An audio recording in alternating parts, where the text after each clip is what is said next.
Hello, good evening, and welcome back to the Cheltenham Exchange. As you can see, we are joined by Grade 1 winning trainer Olly Murphy this evening, who's agreed to give up his time. So thank you firstly to Olly.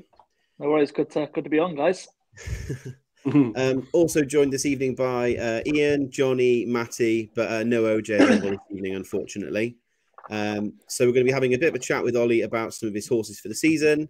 Going to be having a bit of a chat with him about sort of his background, and then we'll just go ahead from there.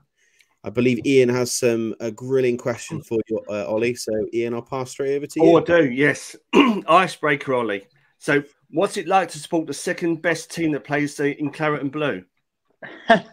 Yeah, the moment it's pretty good.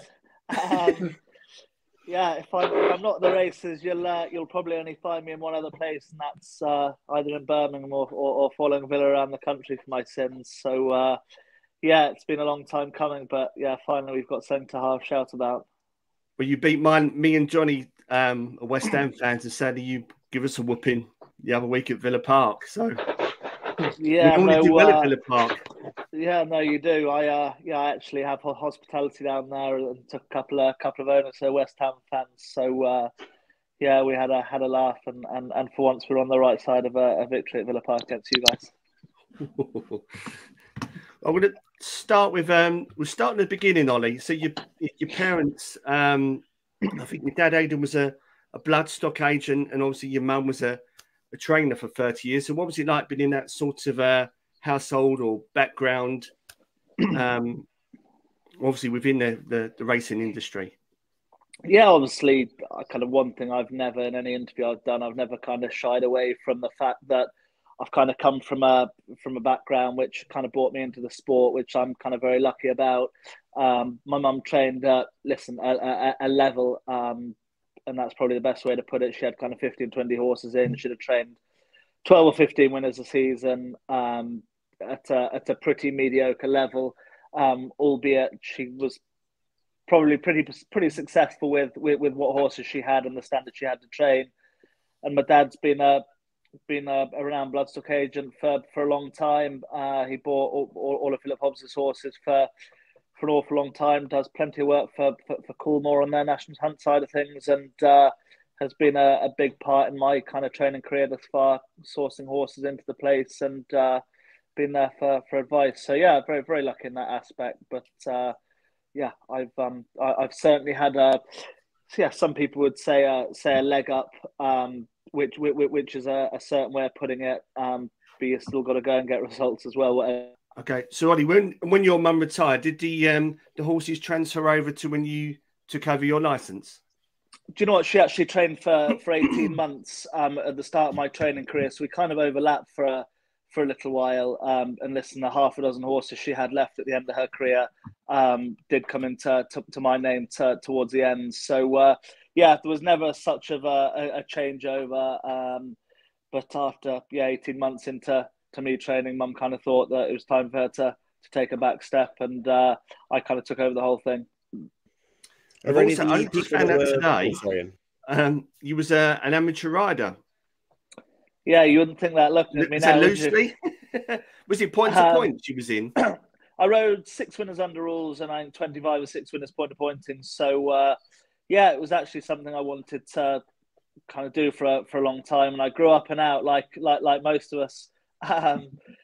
But I struggled with my weight then when I turned kind of 20 or 21, and that's when I thought I decided to go over to Gordon Elliott's and take an interest in the training side of things, and that's kind of where it all took off, really. And what was that experience like? I believe you was there for about 4 years with Gordon. I think I spent 5 seasons there. Listen, it was unbelievable. I had a fantastic time. Learned an awful lot about life, obviously an awful lot about training horses and running a business as well. I wouldn't be where I am today had I not worked for Gordon. He was actually like a father figure to me. I know that's kind of probably hard to imagine, but he was very very good to me. Kind of took me under his wing, and obviously learnt loads off him. Had an awful lot of responsibility there. Some fantastic horses went through the place in my time there, and I was very very proud to work for him. And yeah, he's a man I look up to, man I still speak to an awful lot now, and yeah, I had some fantastic times there and brought a lot of training methods back from Ireland to England, and hopefully it's kind of helped me kind of progress to where I am now. Okay, sorry, Alex, did you have a question? Did you? No, don't worry, carry on. Okay, you asked it. Okay, so and then you decided to take the plunge, and you took your license out in 2017. So what was that in regards to like your beginnings as a trainer? Yeah, I actually remember it like it was yesterday. After Christmas, I remember going into Gordon's kitchen and having a chat with him, and I was kind of getting that cushy in Ireland, and I had that good a job, and I just thought if I was going to go training, I needed to go home and get my teeth stuck into doing something on my own, and not having so-called someone to hide behind. I believe when you are an assistant now, it is a high-pressured job. You have a lot of things put on your shoulders, but at the end of the day, if a horse runs bad or a owner moves his horse somewhere else at 4:30 or 5:30, whatever time you get back from the races or leave the yard, it's not your name above the stable door. It's not your name in the paper. It's not your kind of so-called problem to deal with. And I just felt I needed to go out on my own and kind of take all that on board myself. And I just thought if I didn't do it at that time, I was going to be in Ireland for the rest of my life and end up having a family over there and not come back to England at all. So yeah, I kind of handed my notice in and did 6 months, finished up after Punchestown, came home, and yeah, had my first run on the flat in Brighton, which was Dove Mountain, which was obviously a winner, and yeah, kind of snowballed from there really, and yeah, I suppose the rest is history. And 6 years down the line, I think we've kind of got to 520 or 30 winners trained now, and hopefully plenty more on the horizon. That was one of my questions I was going to ask you about Dove Mountain. I believe it was your first run and your first win, but and obviously you had your first Grade 1 winner was Itchy Feet as well in the Scilly Isles. Correct. Yeah, correct. And amazingly, he's still around in training and running to a fair level of ability as well. So yeah, that was a special day training my first Grade 1 winner and still my only Grade 1 winner to date. Absolutely itching to train my second one. Something I'd think about an awful lot. It's something that dawns on me is the wrong word, because I have trained a Grade 1 winner, but getting that second one is certainly something I'm kind of very hungry to do. Do you feel the pressure for it sometimes? Is it like you feel you need to get or had to have that another Grade 1 winner for yourself, or is it just as it? Yeah, I suppose it's. I kind of, when I talk to people about training racehorses, as you know, I'm kind of mad on my football as well, and train for kind of some players and train football managers and people that have won FA Cups and league promotions and Premier Leagues and this and that, and you can relate so much of my job back to being a Premiership football manager or a football manager, that when you're winning, you're being supported, and when you're not winning, you're not being supported. And I'm afraid of losing. And to have big clients and people that are going to spend a lot of money, you've got to keep winning. You've got to keep having big winners. You've got to win on Saturdays. And listen, we're doing that. And I've trained a Grade 1 winner, so I've won the Premiership, shall we say, or I've won an FA Cup and this and that. And don't get me wrong, I want to win a second one. And now you want the Champions League. Exactly, a third, a fourth, and a fifth. You just want to keep improving the whole time. But yeah, it's very much a results-driven business, very similar to football. If you win, you're in. If you don't win, you're out. And yeah, that's the long and the short of it, really. And you wouldn't believe how much you've got to win in that sales ring to be winning on the racetrack. If you're not buying horses and turning horses over frequently and spending plenty of money, then you're not going to reach the top. Very similar again to being a football manager by I don't even know who now, but yeah, you can't win a Premiership spending pittance. You can't win an FA Cup spending pittance. It's all about trying to buy quality. Okay, gents, did you have any questions for Ollie while we're here? Yeah, a couple actually. Ollie, I know you mentioned obviously you're desperate to get that next Grade 1 winner. Of sort of the string of horses you have at the moment, which would you say, like 2 or 3, would you say that the most likely you think to get to that level to be your next Grade 1 winner? Yeah, I suppose, very, very good question. If you said, will I train a Grade 1 winner this year, and if so, what will it be? I'd say the most likely way of me training a Grade 1 winner this year will be a novice hurdler. The other end of the scale, I've obviously got Thunder Rock, who looks like he's a seriously kind of improving chase. He's off 146 now. Obviously, brewing up a storm. Thomas Darby and Itchy Feet are getting no younger, unfortunately, albeit they're still stars and a big part of the outfit here at Warren Chase. I've got some lovely kind of novice hurdlers coming through the rank, and how high they'll get over hurdles, I'm not quite sure. I won with a horse on Saturday actually called Booster Bob. I think he could be good. I'm a bump winner. It was only 4th first night of the hurdles, called Indiva Blue. Everything went wrong from up in air. I really like him. I run a lovely horse tomorrow called Sao Carlos down in Lingfield for John Hales, Jed Mason, Alex Ferguson, and John Diver. Won a bumper first time out. So yeah, to ask what my next Grade 1 winner could be, I've probably half a dozen novices that, listen, if they progress in the right manner, they will have a go at a Grade 1 this season. But it's hard, you know. You get your kind of keyboard warriors and people on social media that think you spend an awful lot of money and X, Y, and Z, and you should be having more Grade 1 winners than you're having. And I'm not just talking about myself.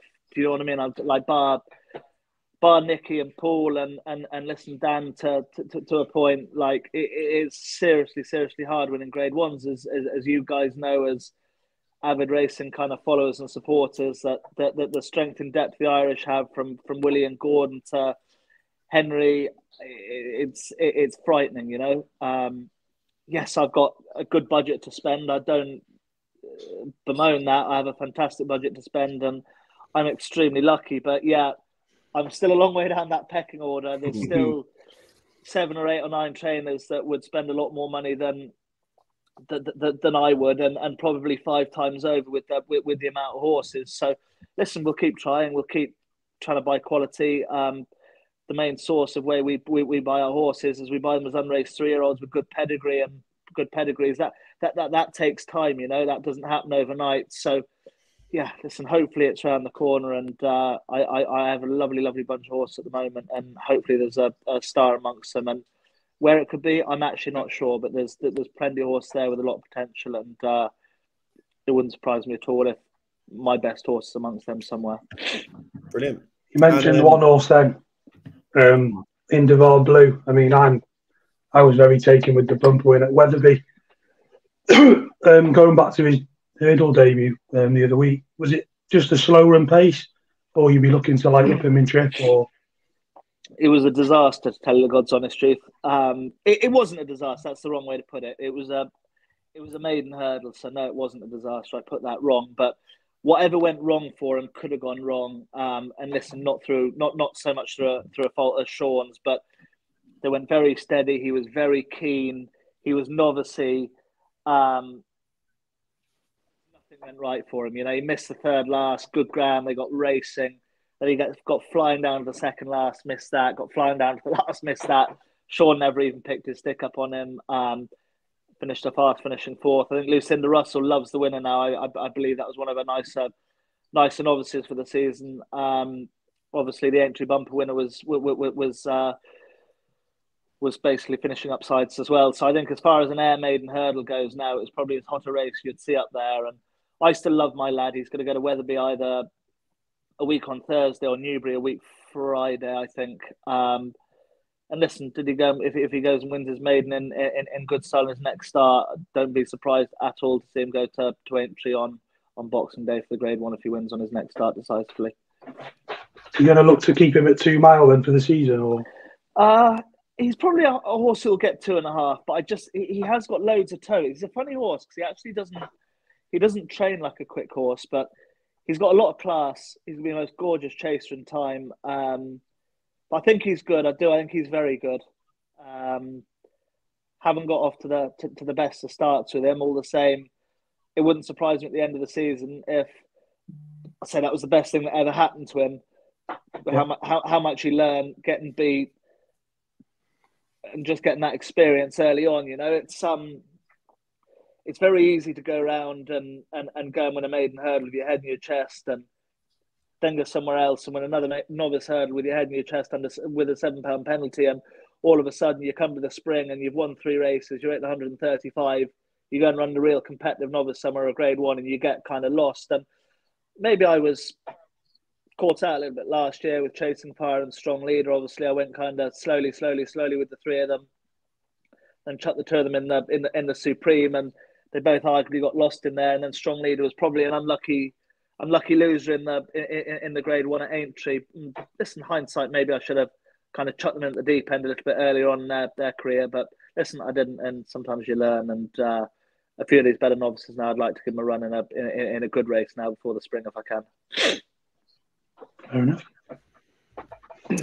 Got another question about more sort of regarding sort of McNeil family horses, because you obviously get quite a few horses from them. How does that process work in terms of having new horses? Do you buy the horse and then offer it to the McNeil family, or do they buy a horse and then decide which trainer to send it to? How does that sort of process work with that particular ownership group and yourself? I have a very, very good relationship with Max actually, and his daughter Ella. Obviously, their operation has changed around now recently with them having no racing manager and no retained rider now. So things are a little bit different. Ella, Max's daughter, now is kind of helping run operations, which is going really, really well. Had an awful lot of luck and success with Adrian Heskin when he was riding Max's horses, but Max decided now that he's kind of got a horse in training with 5 or 6 kind of Irish trainers that have got retained riders, and we're all now using our retained riders, riding those horses, from myself to Paul, Alan King, kind of Gordon Elliott. So there's been a change around in the operation. I love training for Max. He's an enthusiast, loves winning, loves his horses, puts his money where his mouth is, and I've been very lucky for him. He gives me a nice horse to train. To answer your question, they've been very lucky buying horses off an Irish point-to-point trainer called Sean Doyle. So some of the time Max would buy a horse off Sean and then decide whether it's going to go to X, Y, or Z of a trainer. Other times I've put horses to Max, and he's bought them straight out my yard. Obviously bought Thunder Rock off me. He bought Butch off me, recent Cheltenham winner. So yeah, we've been lucky with both angles. He's got a real nice team of horses now spread around kind of 4 or 5 trainers, and I think from Thunder Rock and Butch and a couple of young horses coming through now, he's got some really exciting kind of young horses coming up through the ranks. And if someone watching wanted to get involved in a horse with you, whether it's like a syndicate or buying a share, how would they do that? Is that possible through yourself? Obviously, getting syndicates and things. Yeah, no, of course. Listen, we've got plenty of little syndicates, from kind of local lads in the village to people buying horses on their own to 4 of their mates. It kind of comes in all kind of ways, shapes, and forms. So. Yeah, it's very easy to get involved. I still train for the little man and train for the big man as well. I just love winning and love having the crack as well. And kind of the way I've been brought up. And yeah, we love winning midweek, and we love winning on a weekend as well. Excellent. Before we're going to do a mini stable tour, if that's okay, Ollie, I'm going to shout some names at you, and no pressure, and just if you can give us to see how they are, maybe where they could be heading in the future, in regards to entries or plans. Firstly, though, just in regards to your horses over the weekend, have they all come back safe and sound? I think we was at Cheltenham the weekend, and you had Go Dante and I think it was Resplendent Grey over the November meeting. They're all come back safe and sound. They're all absolutely fine. I had a rough weekend, to be honest. You seem to have Booster Bob. You seem to do better away from Cheltenham. No, my Cheltenham runners now were a disaster, to tell you the God's honest truth. My Friday runners on Avon ran in the last race shouldn't have run there. Wasn't good enough. Grandad's Cottage, that was all that fast of a start. He got left 10 lengths at the start, so his race was over before it even started. Resplendent Grey actually really, really fancied, and he just ran with the choke out for 2 miles. He was far too keen. And yeah, that was, that certainly didn't get a plan. Go down to actually ran well in the Great Wood for a long way. He finished 6th. He was only beaten 15 lengths. He could win a real good handicap this year. He's also always thought the world of, and I just thought there were signs of him just kind of coming back to his old self yesterday. What else I have? No Risk to Flow. I thought he'd run well on Friday. He came back with a fibrillating heart. He's absolutely fine. Actually, sometimes a vet has to, he either has to go into a veterinary practice to have that put back to a normal rhythm, or it actually goes back on its own. And thank God this went back on his own. He's absolutely fine. He rode out this morning. So yeah, had a certainly an up and down weekend. Had a winner in New Toxtria, Booster Bob. Had a horse beating a short head up in Weatherby. It's had one of them weekends, but yeah, we got a winner, so we won't complain too much. Did you have any horses, gents, that you wanted to ask Ollie about before I read the list? Matty, you've got to ask about your favourite horse in Cheltenham. Like Ollie just said, hasn't he? Then said, declared on Wednesday, isn't he? Ollie? Thomas Derby. Yeah, he goes to Warwick on Wednesday for a 30 grand veterans chase. He's in really, really good form. Looking forward to running him. I strongly believe he's well capable of winning one of these. And if he won on Wednesday now, I wouldn't be surprised whatsoever. Had a real good blow at Chepstow first time out this year. He'll improve loads for that. One, for the experience over fences, which he's got little of at the moment. And two, just being that little bit older now, he'll certainly come forward from that first run. So, yeah, if he gets in rhythm Wednesday, I don't see any reason why he couldn't run really well. Yeah, he'll be carrying my money again anyway. I've been a fan of him since his bumper win against Black Calalisi. Yeah, no, he's been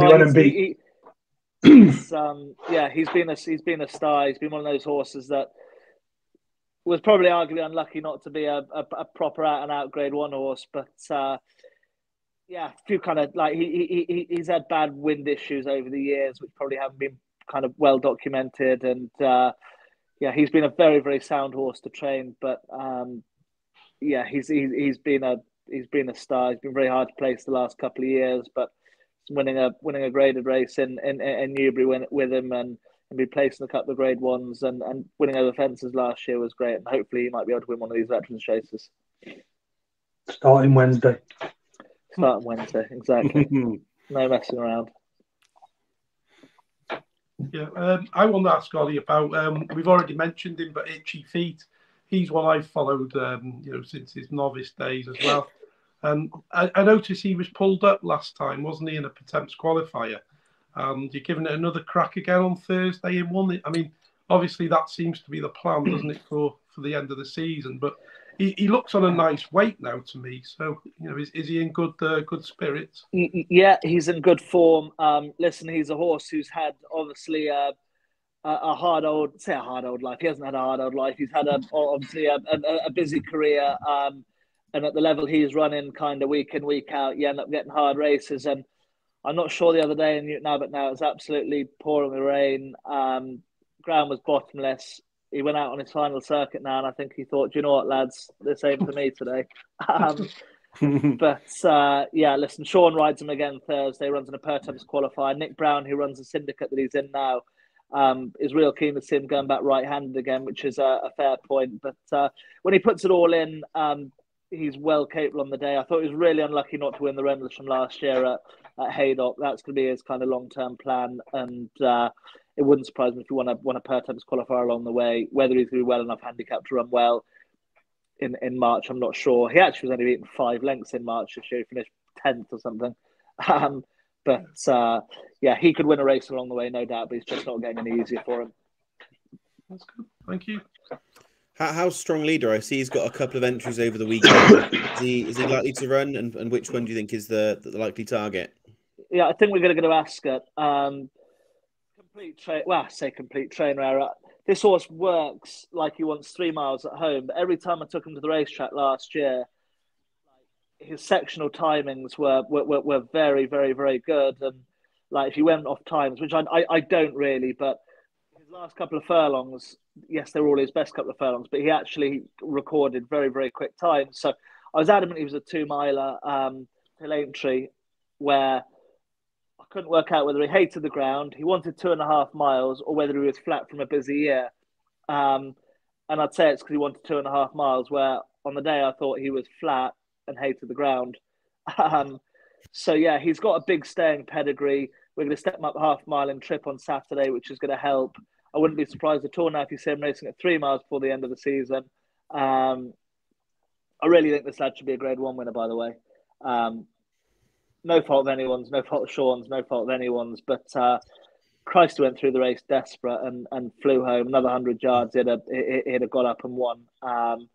He was absolutely in 6th gear from the moment he jumped off in a Welsh champion hurdle the other day. I was disappointed with his run, but if you actually watched it back, he'd have beaten 5 or 6 horses if there was another half a furlong, let alone another 3 furlongs. So I think Step Up Trip's going to suit him.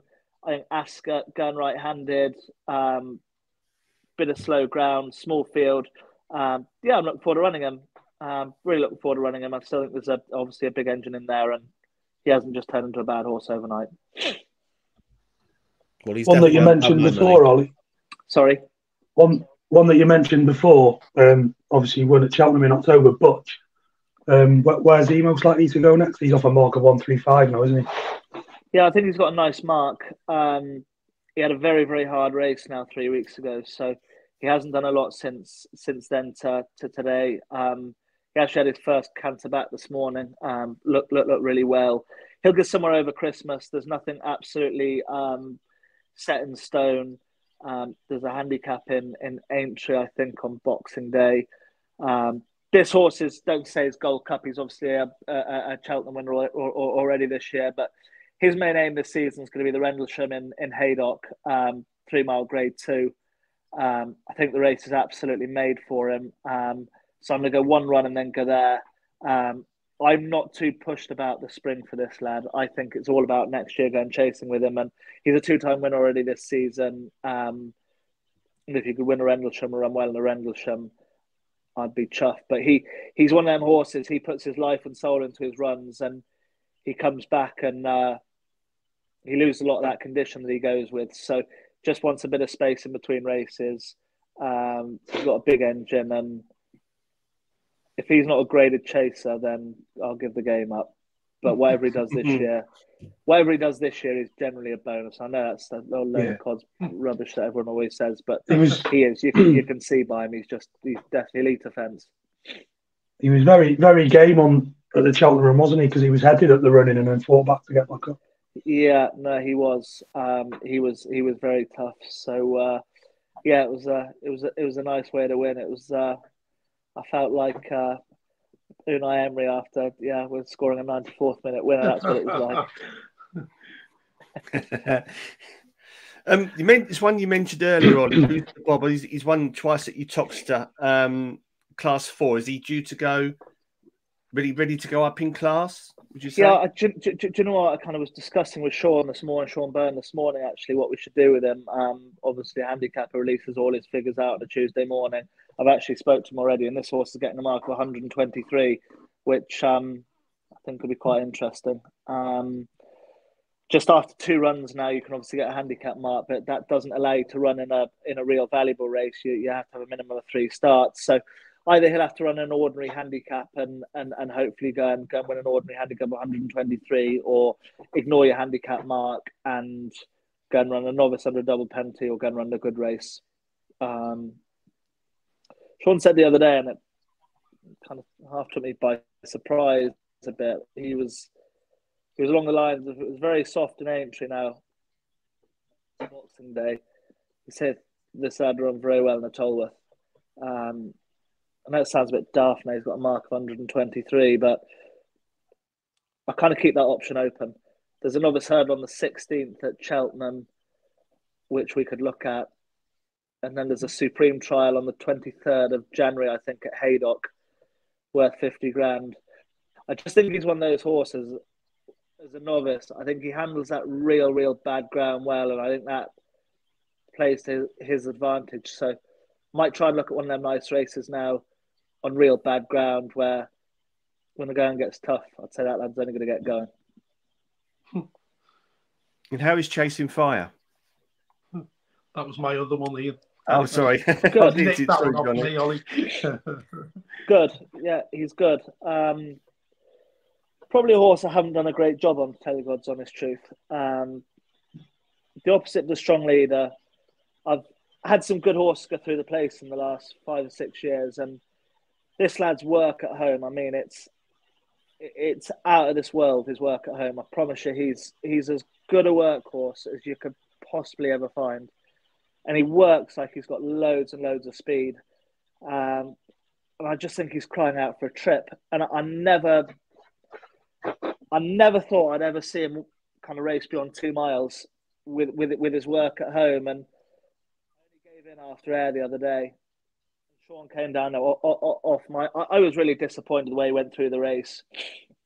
And he actually stayed going fine. Sean was very easy under me. He finished 4th without getting knocked around. And Sean jumped off him and he went, I'm telling you now, he said, step this lad up and trip. He's a proper graded horse. I'd say he's learnt an awful lot in his last 2 runs over fences. I don't know where he's going to go next, whether he'll go handicap or a novice chase. There's a novice chase in Cheltenham in the middle of December, and there's a few options for handicaps.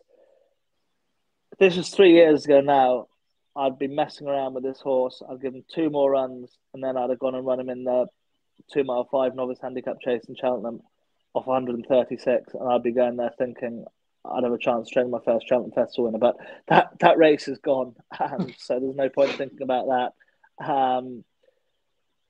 But yeah, I haven't got the best out of this horse yet. For the simple fact is I've been running him over the wrong trip.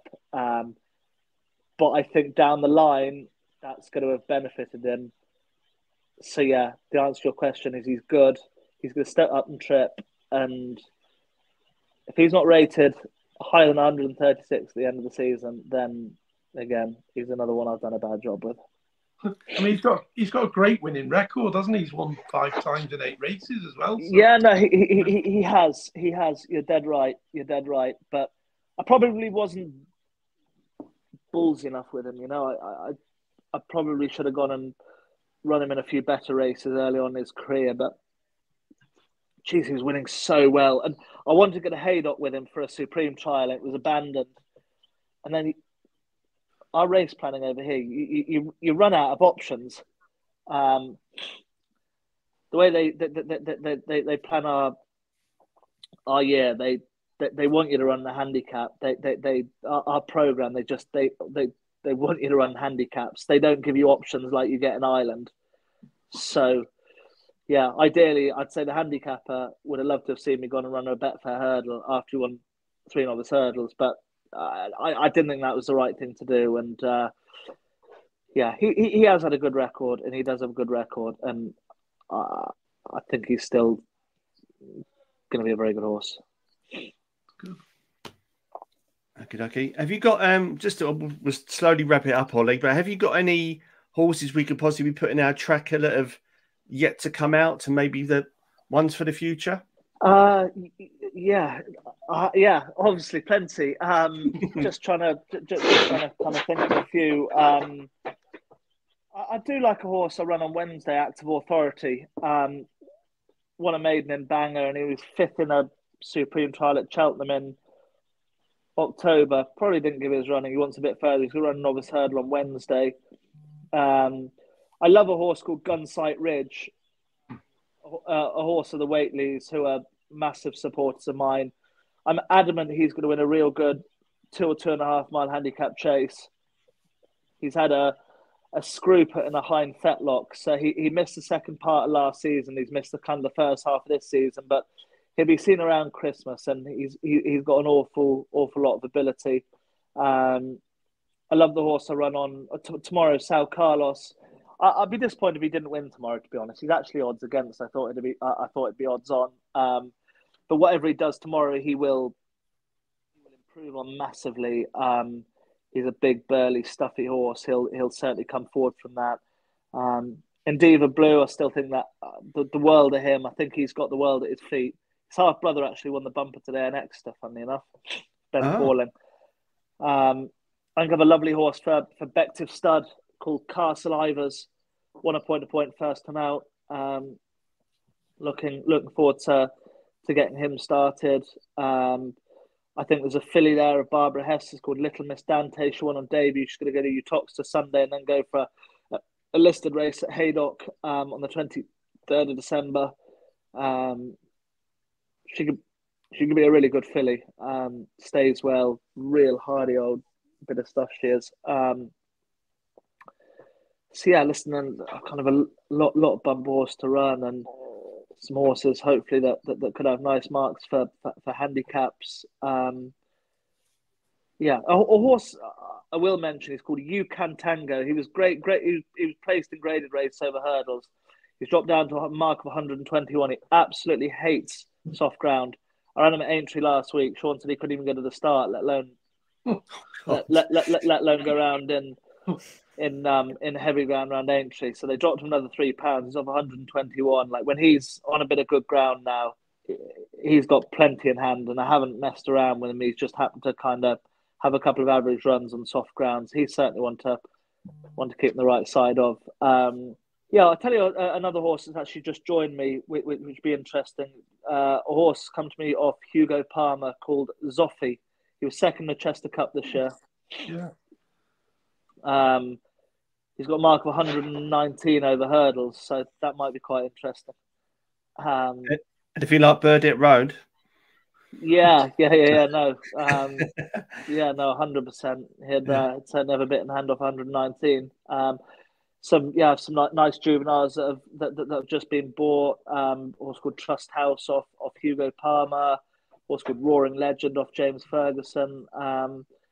So yeah, listen, there's loads there. And this time last year, like we weren't even looking at the likes of Endeavour Blue and Sal Carlos and things like that. So yeah, as far as the 4-year-olds are coming through as well, there's a real nice bunch of horses there. And like I said, we're just trying to unearth that next star. Brilliant. Okay, gents, have you got any more questions for Ollie? Nothing from me. Okay, just like to say thank you very much for coming on, Ollie. As always, if you can like, comment, and subscribe, it doesn't cost you anything to subscribe to the channel. And again, Ollie, thank you very much for your time. Much appreciated. Pleasure, lads. Not a problem. Cheers. Thanks very much. Thank you.